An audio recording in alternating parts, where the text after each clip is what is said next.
Subiu para 8 o número de mortos do acidente ocorrido ontem no Inchop. Filipe Nunes felicita Jair Bolsonaro por vencer eleições no Brasil. Avião com 188 pessoas caiu no mar na Indonésia.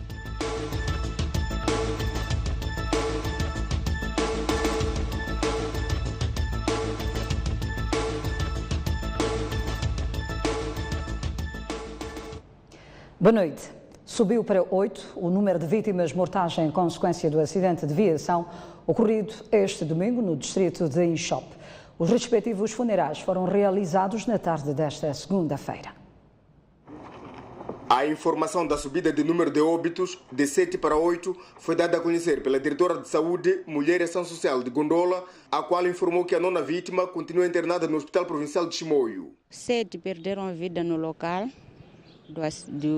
do acidente e 2 doentes transferidos para o Hospital Provincial. Um deles acabou perdendo a vida lá mesmo no Hospital Provincial. O condutor do caminhão envolvido no sinistro, que se encontra sob custódia policial para mais averiguações, diz que a sua viatura teve deficiências mecânicas, descartando a hipótese de que o álcool que teria consumido momentos antes de se fazer ao volante pode ter precipitado o acidente. Saltou união, tem uma união ali. Saltou para. Mas já vinha com o carro assim mesmo da beira? Não, estava em condições. E consta também que conduzia sob efeito de álcool. Sabe que é proibido conduzir enquanto fazer-se ao volante enquanto bebeu? Sei dizer, só que a laser era do anteontem. Sim, a laser era de anteontem, pronto, eu achei que já estava lúcido. A STV testemunhou na tarde desta segunda-feira o ambiente de luto e de dor durante o último adeus dos familiares e amigos para com as vítimas. Perdemos filhos e irmãos. Há quem desses podiam ser dirigentes no futuro, mas aconteceu. Enfim, é destino e tenhamos muita força e coragem. Refira-se que 4 das 8 vítimas mortais, cujas idades variam de 1 a 12 anos, são da mesma família. A sentença do caso dos ataques armados em Cabo Delgado poderá ser conhecida ainda este ano, caso o julgamento continue a decorrer normalmente. A informação foi avançada esta segunda-feira pelo porta-voz do Tribunal Judicial da Província, Zacarias Nhatitima. O Tribunal Judicial da Província de Cabo Delgado prevê tomar uma decisão sobre o caso ataques armados em Cabo Delgado até final deste ano. No entanto, mesmo que falhe a previsão, o julgamento não vai ser interrompido. De acordo com o decurso do processo, julgamos nós que é possível, nos finais, portanto, do ano, tenhamos uma decisão. Se caso não seja possível, por qualquer outro imprevisto, naturalmente, como se trata de processo de réu presos, decorre mesmo no período das férias judiciais. O tribunal continua na fase de audição dos arguidos e ainda não tem previsão do início da audição dos declarantes. Já foram julgados 75 dos 189 réus.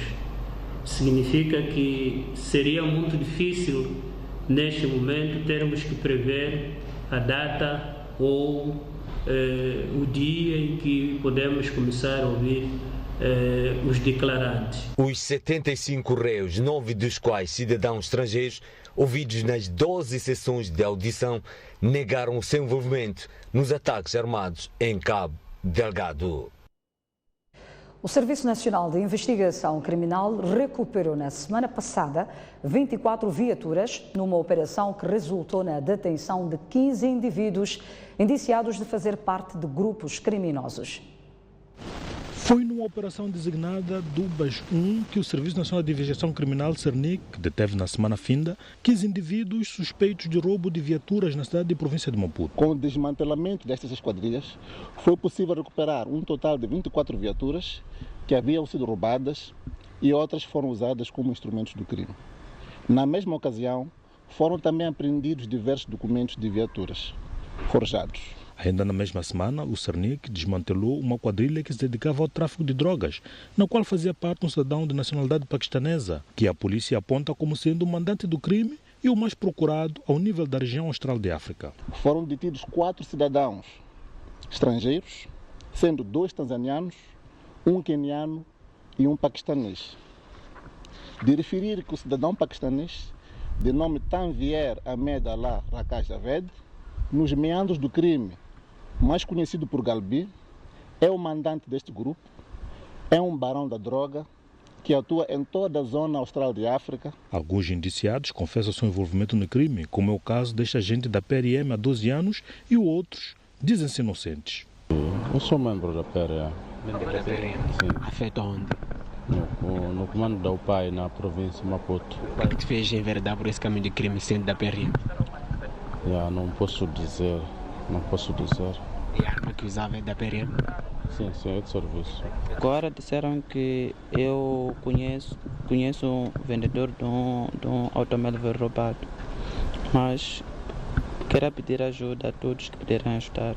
Não participei de nenhum roubo da cidade, não participei de nenhum roubo de uma viatura. O desmantelamento de quadrilhas que se dedicavam aos crimes cibernéticos foi uma das operações realizadas pelo Cernic na semana em análise. Para lograr os seus intentos, a quadrilha ludibriava as vítimas trocando os seus cartões nas ATMs através de internet banking, onde enviava e-mails falsos às referidas vítimas com informação falsa, e quando as mesmas respondiam no sentido de perceber o que se estava a passar, os meliantes ficavam com dados das suas contas, neste caso os PINs, e outros dados importantes.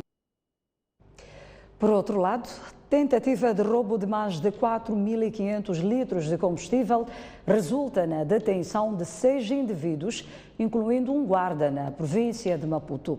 A quadrilha foi flagrada com mais de 1.500 bidões de 30 litros no terminal dos combustíveis da Matola. Com faixas de Massantrene Mozali e Patrícia Lumumba Anjo Voador, estas 2 carinhas eram supostas estarem a transportar passageiros, mas foram desviadas para este armazém onde houve uma tentativa de roubo de combustível na noite deste domingo. Um dos integrantes do grupo conta que foi enganado e o guarda diz não ter percebido a entrada dos meliantes. Da maneira como ele falou, nós achamos que é um sítio seguro, protegido. Depois que a gente entrou. Então, acha que vocês foram enganados para ir roubar combustível? E que horas é que vocês foram entrar então para roubar esse combustível? Eu posso dizer que sim, fomos enganados, sim, mas acho que somos grandes assim para ser enganados, mas o que ele disse lá não é exatamente o que vai acontecer aqui. Eu não apercebi que esse já havia entrado ali dentro. Só que eu me percebo que eles estão ali dentro, por aí já eram quase 22 e tal, quando apareceram polícia com um engenheiro daqui da CFM. Então eu também quando me percebi que tem pessoas fora, no momento que eu já estava a sair. A Polícia da República de Moçambique diz que esta não é a primeira vez que casos desta natureza acontecem. São 6 indivíduos indiciados do crime de tentativa de roubo de combustível. Os mesmos foram flagrados pela nossa polícia numa atividade de patrulhamento aqui no terminal de combustível na Matola. Foi encontrado na posse destes indivíduos cerca de 150 bidões de 30 litros cada, bem como 3 viaturas, das quais 2 pesadas e uma viatura ligeira. Já foi lavrado o respectivo auto onde arrolamos os fatos todos conducentes à prática deste tipo legal de crime. Em 2015, o roubo de combustível neste terminal culminou numa explosão que originou a morte de 17 pessoas e vários feridos. Cerca de 2.000 alunos estudam ao relento e enfrentam vários riscos na escola primária de Ilhavela, na Matola. A comunidade escolar exige uma nova escola.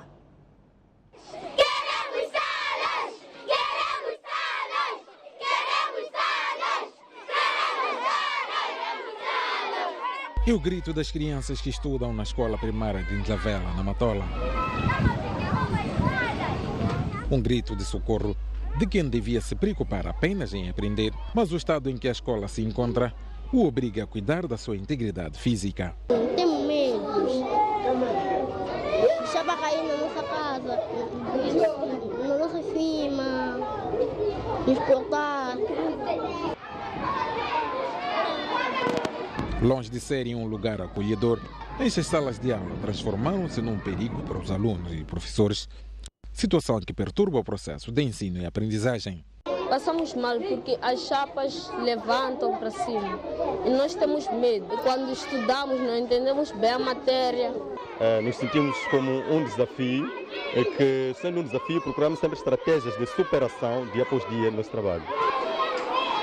Quem também precisa de superação é esta mãe, que todos os dias tem de deixar a sua filha numa escola que não oferece condições de segurança. Às vezes venho, fico até sair com a criança, voltar para casa com ele, porque não me sinto bem mesmo. Um sentimento que é partilhado por outros encarregados de educação, revoltados com a degradação da escola. No ano passado, os pais juntaram dinheiro e construíram um muro de vedação, mas hoje dizem que a atual situação da escola desafia qualquer desejo. Eles, como alunos aqui na escola no tempo chuvoso, eles sofrem porque não estudam. Mesmo os professores não são culpados quanto a essa parte, porque quando vêm que as crianças estão molhadas, mandam voltar para casa. Como ela a escola, assim, não pego que era mal assim, vai para a senhora professora, vai feliz, deixa com a banda, não gosta de vai cair. Esta é a outra face da escola primária de Ntavela. Se do outro lado são as salas degradadas que expõem o risco à segurança das crianças, aqui é a ausência que expõe os alunos a todos os riscos. Estudar aqui é muito difícil, porque aqui há vezes que quando há ventania, nós nos aleiamos, esses quadros caem nas nossas cabeças. Agora é tempo de doenças. As crianças já apanham doenças, sem saber a gente por onde é que provém doenças. Está sentada no chão. Professora desta escola há 9 anos, Célia Júlio trabalha ao relento nos últimos 4 anos. Uma situação que desafia quase todas as técnicas pedagógicas de atrair a atenção dos alunos. É uma tarefa muito difícil porque as crianças, por qualquer coisinha, elas já se distraem. Então, trabalhar nessas condições, não posso mentir, é uma tarefa muito difícil. A escola primária de Ntavela expandiu-se para este descampado, que fica a cerca de meio quilômetro da sede da instituição, para poder acolher mais alunos. Mas a solução tem dias contados. O dono do espaço quer iniciar com as obras e já informou a direção da escola. Até aqui, a direção da escola não sabe onde encontrar espaço para as 12 turmas que estudam ao relento. Como conseguimos ver todos, a escola não dá para ser reabilitada, só pode se reconstruir devido ao estado de degradação em que se encontra. Nós conversamos com o bairro no sentido de o bairro acompanhar, nesse caso o conselho da escola, a comunidade, o bairro acompanhar a situação e nós também estamos lá para conversarmos com os donos, pelo menos para não deixarmos acabar o ano. Um problema que parece não ter fim à vista, pois a direção da educação na Matola não sabe dizer quando irá iniciar a construção de salas na escola primária de Ntavela. Em qualquer momento, nós podemos chegar lá com o empresário, mostrar e construir salas. Estamos, neste momento, a conversar com o conselho da escola, a comunidade escolar, responsáveis do governo local, o regro, parceiros e empresários, que num estado muito breve nós conseguimos lá erguer algumas salas para salvarmos as nossas crianças e ter mínimas condições de estudo. Enquanto o governo faz contactos, as crianças vão se socializando com o conhecimento científico nas piores condições que se pode imaginar. A Cornelder de Moçambique vai continuar a investir no seu capital humano e nas tecnologias de ponta, com vista a tornar o Porto da Beira mais competitivo na região de África nos próximos 20 anos. A Cornelder de Moçambique projeta investir nos próximos 15 anos no seu capital humano e recursos materiais e tecnológicos, com vista a duplicar as suas capacidades de manuseamento de carga e ligações com os países da Interland e não só.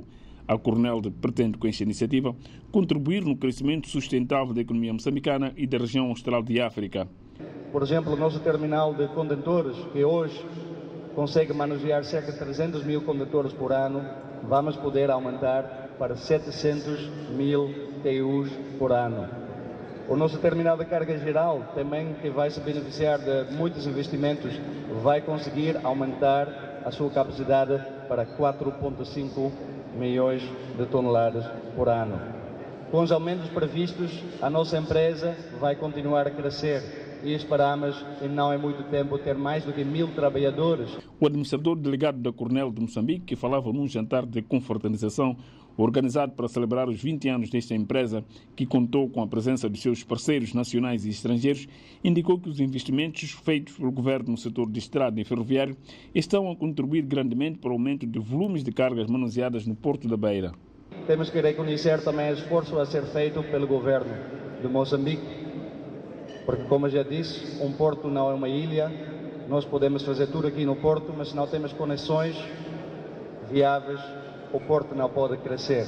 O governo saudou o empenho da Cornel no desenvolvimento da economia nacional e pediu o envolvimento de todos na concretização de outros projetos. Cada um de nós que está aqui sabe muito bem que não estamos só para celebrar o que conseguimos fazer, mas também estamos aqui para assumirmos o compromisso de continuarmos a fazer o melhor de nós, para que esse projeto, criado há 20 anos atrás, possa trazer os resultados que nós pretendemos.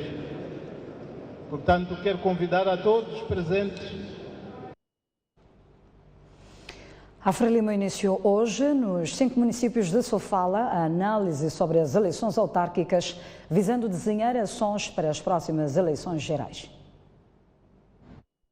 Uma brigada central do partido Frelimo está na Beira desde a manhã desta segunda-feira, com o objetivo de fazer uma análise mais cuidada de como o processo das eleições autárquicas decorreu nos 5 municípios da província de Sofala, onde esse partido acredita que, apesar de ter vencido em 4 deles, ainda tem muitos desafios para melhorar a sua imagem. O que é que nós temos que fazer para melhorar? Porque ainda continuamos com muitos desafios, ainda temos tarefas pela frente e tudo isso exige de nós uma melhor organização, uma melhor estruturação. Este é um dos pontos fundamentais desta nossa deslocação, por isso vamos visitar todos os 5 municípios, todas as 5 autarquias, de modo a fazermos essa análise, essa apreciação de como decorreu o processo. A Brigada Central da Frelimo irá igualmente, junto dos seus membros de base, assim como simpatizantes, procurar desenhar ações com as atenções viradas para as próximas eleições gerais e provinciais.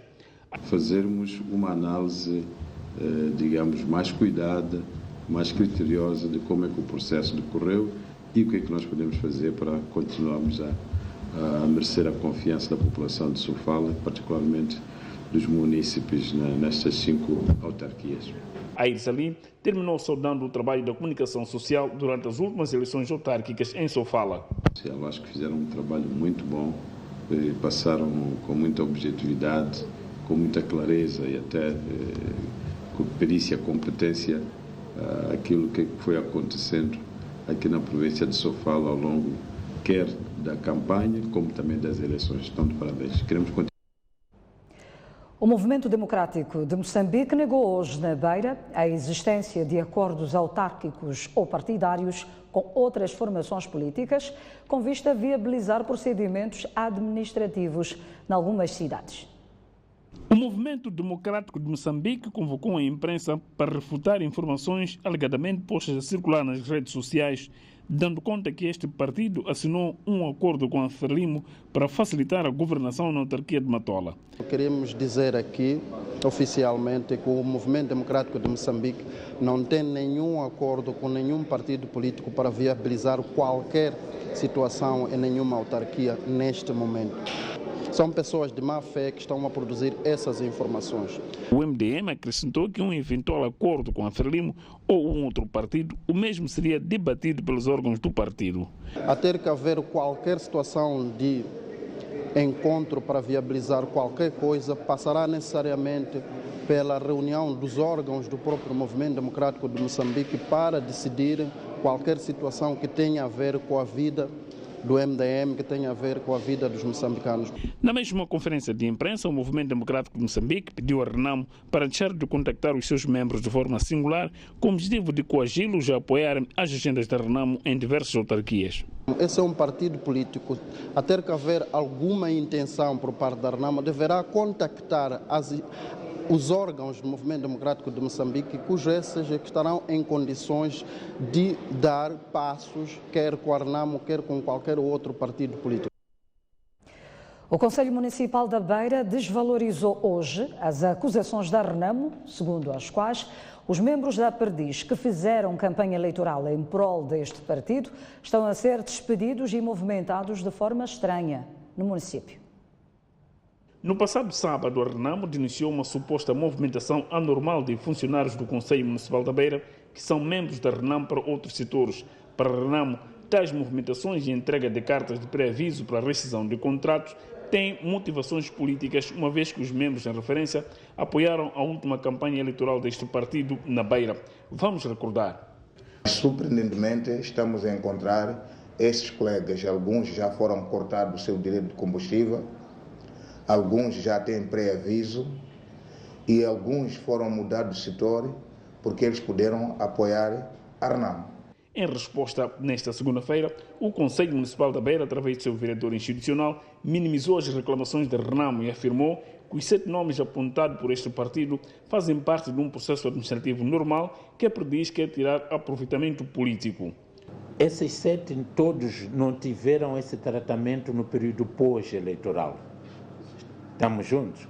Portanto, esses procedimentos vinham sendo feitos mesmo antes do período eleitoral. Por isso, não podemos associar esses atos administrativos, não é, ao período pós-eleitoral, porque isso se trata apenas de pretensão de aproveitamento político. O Conselho Municipal da Beira indicou ainda que a vigência de um contrato com o colaborador está dependente do seu desempenho.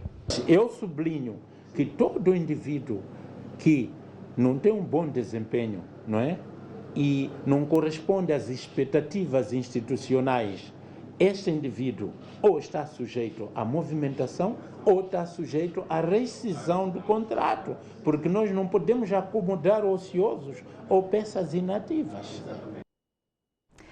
Jair Bolsonaro é o novo presidente do Brasil. O candidato da extrema-direita venceu as eleições presidenciais com 55% dos votos, contra 45% do candidato da esquerda, Fernando Haddad. Bolsonaro promete ser defensor da Constituição, da democracia e liberdade. O povo brasileiro definitivamente decidiu.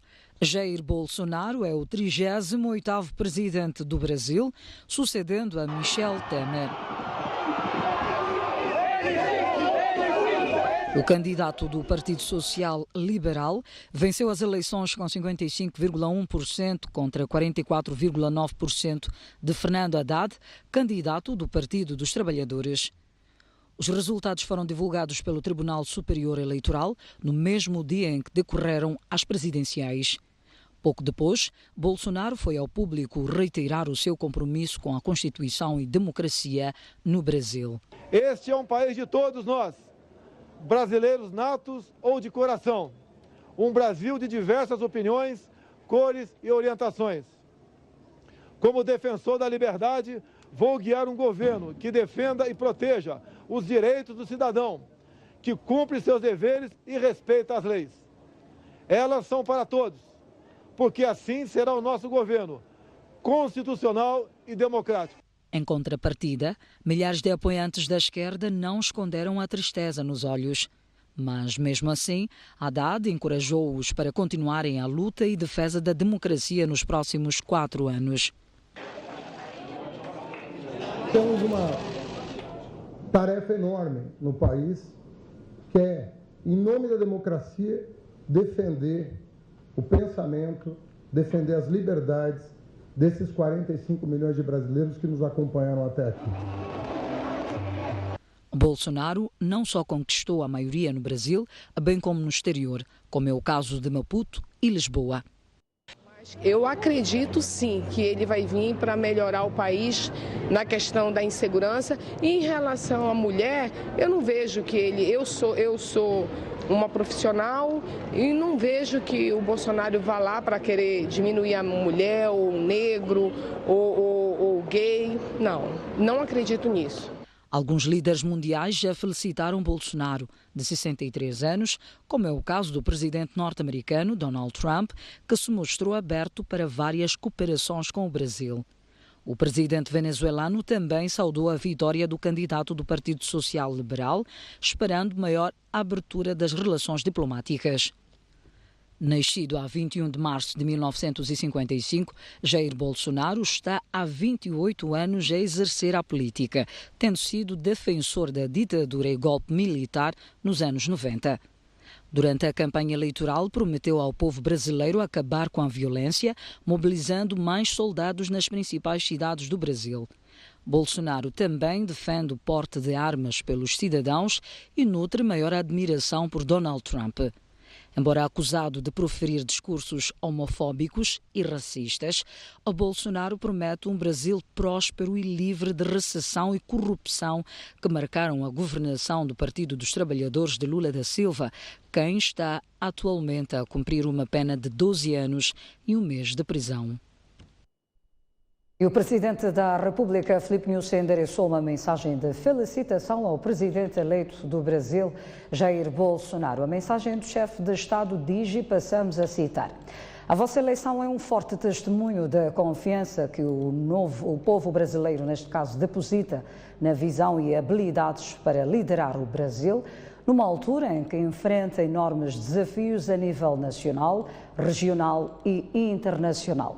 A República de Moçambique e a República Federativa do Brasil gozam de excelentes relações de amizade e cooperação bilateral a todos os níveis, sendo o Brasil um importante parceiro comercial e de desenvolvimento do nosso país. Estamos igualmente confiantes de que a nossa cooperação será solidada com bases nos valores fundamentais compartilhados no seio da Comunidade dos Países de Língua Portuguesa, CPLP, e no desejo mútuo do alcance das metas preconizadas rumo à construção de uma comunidade mais unida e fortalecida, capaz de enfrentar os desafios que se apresentam ao mundo atualmente.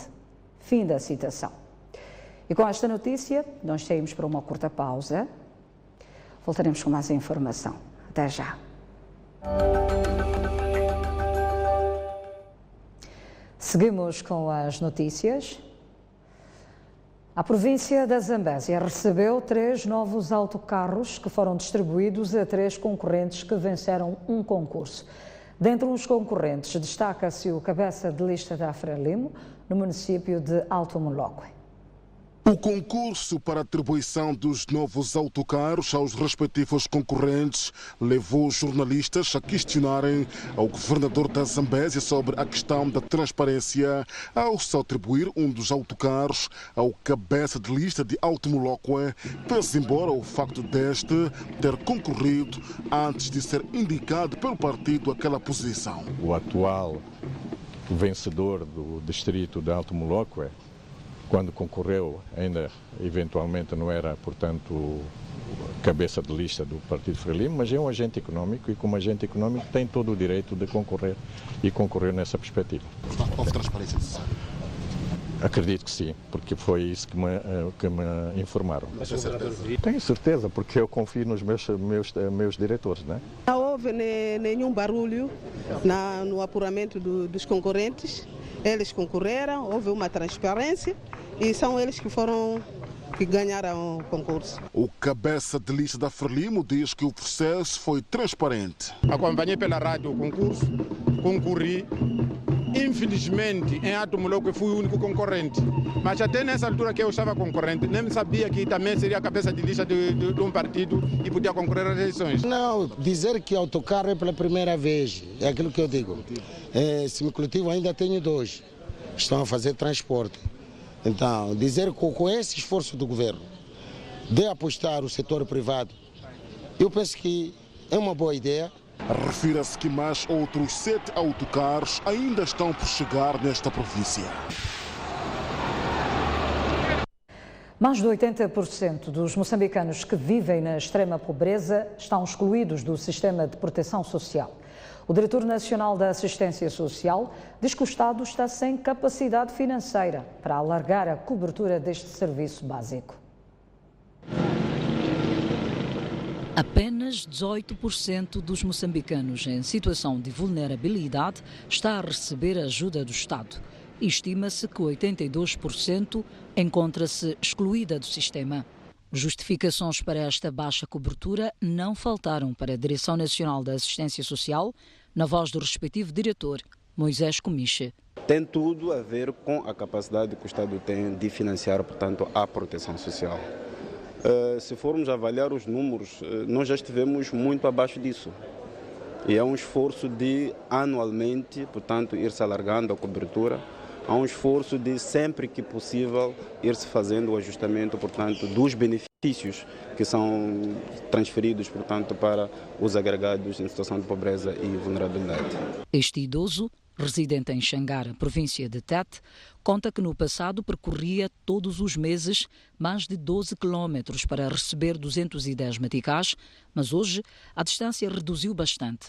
Porém, o valor que recebe continua igual. O velho, quando saía de manhã, chegava mais tarde, enquanto o outro recebia. Mano, tem que mandar parar aquele e dizer que olha, o outro está a vir atrás. E esperar a ele até chegar e dar o dinheiro dele até voltar. Mas quando voltam, chega lá no destino dele à noite. Por isso eles pediram toda idosa que você e o nosso chefe é melhor você falar com a PIT para pôr posto lá, vir receber lá em Cacinde. Esse é o quadro da situação da cobertura dos programas de proteção social num país onde cerca da metade da população vive na extrema pobreza e com uma taxa de desemprego que ronda nos 25,3%. É, perante este cenário, que a Plataforma da Sociedade Civil Moçambicana para a Proteção Social iniciou esta segunda-feira, em Maputo, sessões de debate a respeito, envolvendo vários intervenientes do sistema. 20 sistemas de abastecimento de água serão construídos, reabilitados ou ampliados em 6 províncias do país. Para o efeito, foi assinado hoje um memorando entre o Ministério das Obras Públicas, Habitação e Recursos Hídricos e a Operation Water.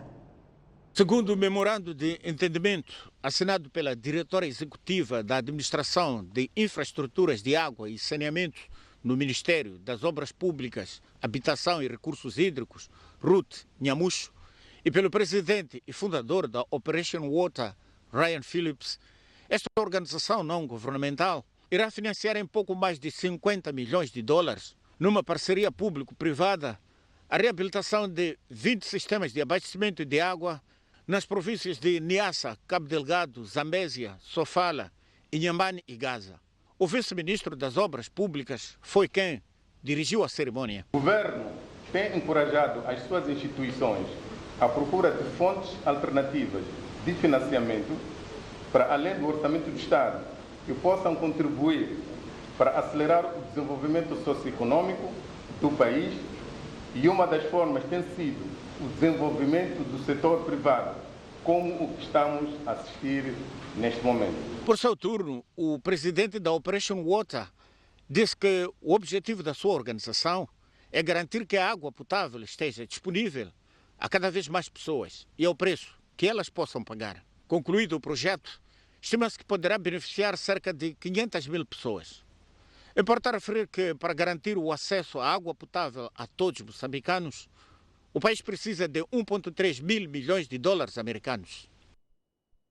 Por outro lado, o Ministério da Saúde e o Mozabanco assinaram hoje um memorando no âmbito da iniciativa Zero Malária Começa Comigo, que visa reforçar a luta contra a malária no país. O terminal rodoviário de transportes da Junta, localizado no distrito municipal Caxamanculo, um dos mais afetados pela malária na cidade de Maputo, foi o local escolhido para a assinatura do memorando de entendimento entre o Ministério da Saúde e o Mozabanco.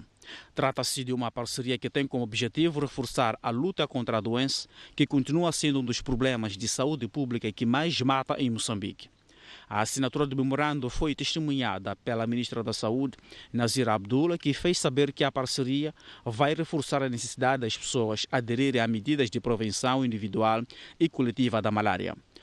Cada um de nós, ao falar zero malária começa comigo, está a demonstrar que no seu dia a dia faz algo que contribua para que não apanhe a doença, que a sua família ou a comunidade esteja protegida, ou ainda que conhece como se transmite a doença e que perante o primeiro sinal de febre age corretamente, indo a uma unidade sanitária ou procurando o agente polivalente elementar para receber o diagnóstico correto e o seu tratamento.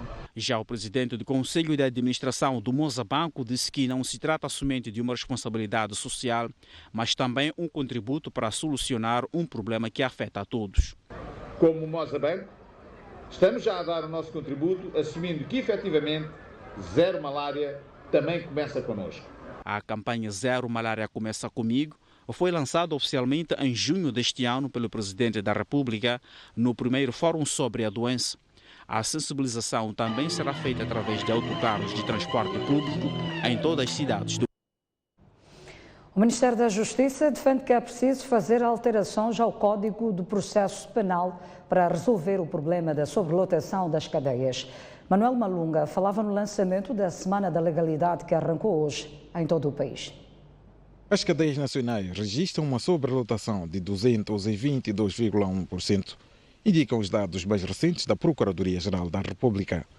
São números assustadores que, para o Ministério da Justiça, só podem reduzir com ajustes ao Código do Processo Penal. Para além dos acertos processuais que devem ser feitos, e achamos que é preciso que também a sociedade no seu todo seja preparada para isto, porque apenas as medidas alternativas pressupõem tirar alguém e colocá-lo na sociedade. Até que ponto a sociedade está preparada para receber as pessoas que cometeram crimes no âmbito da sua ressocialização? E porque inicia esta segunda-feira a Semana da Legalidade, o Ministério da Justiça diz que o momento deve ser usado para consciencializar a população sobre a importância de recorrer à justiça formal e não pelas próprias mãos. O objetivo desta semana é o Estado renovar através da justiça o seu compromisso de mostrar que está preparado para dar resposta às necessidades do cidadão quanto à justiça.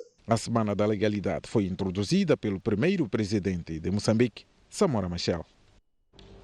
Mais uma curta pausa no Jornal da Noite. Mas antes, já a previsão do estado de tempo para as próximas 24 horas. Começamos mesmo pela Zona Sul, onde Maputo poderá registrar uma temperatura máxima de 36 graus e uma mínima de 21. Para Xai-Xai prevê-se uma temperatura máxima de 34 graus e uma mínima de 20. Inhambane prevê-se uma temperatura máxima de 29 graus e uma mínima de 21. Para a zona centro do país, Beira poderá registrar uma temperatura máxima de 30 graus e uma mínima de 20. Para Chimoio, prevê-se uma máxima de 31 graus e uma mínima de 15. Para Tete, 36 graus de máxima, 20 de mínima. Climane, com 32 graus de máxima, 18 de mínima. Para a zona norte do país, Nampula, prevê-se uma temperatura máxima de 32 graus e uma mínima de 19. Para Pemba, 30 graus de máxima, 24 de mínima. E Lexinga, prevê-se uma temperatura máxima de 29 graus e uma mínima de 15. Até já. A visão do tempo é-lhe oferecida pela Índico Seguros. Olhamos agora as notícias internacionais. Indonésia poderá estar perante uma possível tragédia. Um avião com 188 passageiros caiu hoje no mar, 13 minutos após o voo. Ainda não se sabe se há vítimas mortais. Um avião com pelo menos 188 pessoas a bordo caiu no mar na manhã desta segunda-feira, depois de ter levantado o voo da Jakarta, capital da Indonésia, 13 minutos após a descolagem. As autoridades já encontraram destroços do avião que começaram a ser recolhidos pelas equipas de salvamento. O chefe da Agência Nacional de Busca e Resgate da Indonésia adianta que o processo de evacuação pode ser rápido com a ajuda de outras instituições. Segundo o ministro dos Transportes, um dos pilotos pediu para regressar à base antes do avião desaparecer dos radares. Este é o pior acidente aéreo no país, desde a queda de um aparelho da Air Asia que matou 162 pessoas a bordo, em dezembro de 2014. A chanceler alemã Angela Merkel diz que não se vai mais candidatar à presidência do seu partido e este é o último mandato como chefe do governo. Após vários anos de liderança no partido União Democrata Cristã, Angela Merkel disse esta segunda-feira que não vai mais apresentar a sua recandidatura em dezembro deste ano. Merkel também deixou claro que este era o seu último mandato como chefe de governo alemão. Merkel terá informado a direção do partido na sequência da eleição regional do estado do Hessen, onde as forças da grande coligação governativa sofreram fortes perdas eleitorais.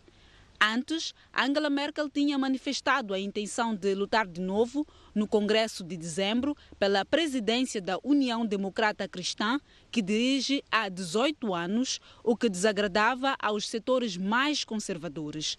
Até agora, nunca surgiram candidaturas para uma possível sucessão. Fim do Jornal da Noite. Grata pela atenção dispensada. Conto consigo já a seguir no Noite Informativa. Boa noite.